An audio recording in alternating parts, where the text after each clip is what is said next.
आपका सफाई होगा क्या? आइए करवा देंगे। सफाई फोन करेगा हमको। ठीक है।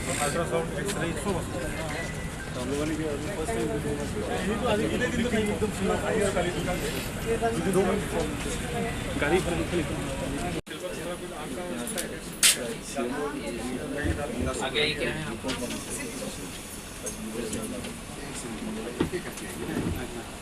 कहाँ थे?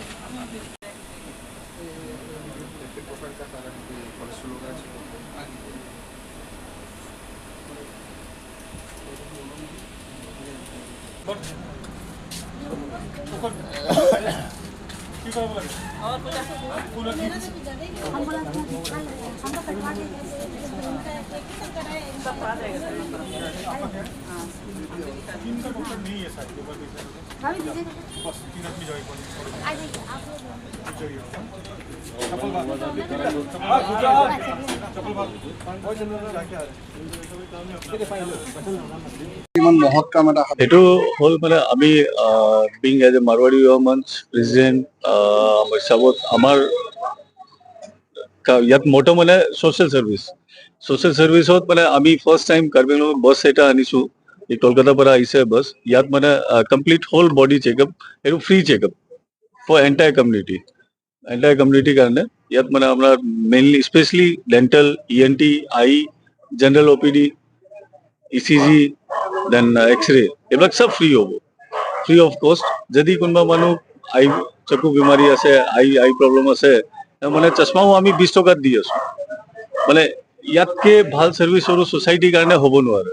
তো সেইটো আমি বেষ্ট ছাৰ্ভিচ আমি আমাৰ ফালৰ পৰা ট্ৰাই কৰিছোঁ, ছ'চাইটিক এটা বেষ্ট ছাৰ্ভিচ দিওঁ। কেইদিনীয়া প্ৰগ্ৰাম লৈছে? ইয়াত 2 দিন থাকিব ডিফুত, আৰু একদিন 3 তাৰিখ ছানডে যাব ইয়াৰ পৰা খটখটিও আমি ডিমাপুৰ মাৰৱাৰী ইউথ মঞ্চ আৰু ডিফু মাৰৱাৰী ইউথ মঞ্চ মিলি পেলাই অৰ্গেনাইজ কৰি আছোঁ তাত। আজি আমাৰ CM sir Tuliram Ronghang sir তেখেত ইন'ভেশ্যন কৰি পেলাই গৈছে। কিবা আৰ্জেণ্ট মিটিং আছিলে কাজিৰঙা, তো বেছি দেৰি থকা নাই, হ'লেও ইন'ভেশ্যন কৰি পেলাই গ'ল। বৰ্তমান কিমান ধৰণৰ ৰেজিষ্ট্ৰেশ্যন হ'ল এতিয়ালৈকে? ৰেজিষ্ট্ৰেশ্যন এৰাউণ্ড আমি 100-150 মানুহ ৰেজিষ্ট্ৰেশ্যনটো আমি পালোঁ ইয়াত। তো আমি এক্সপেক্ট কৰিছোঁ নিয়াৰ এবাউট 400-500 মানুহ ইয়াত আহিব লাগে।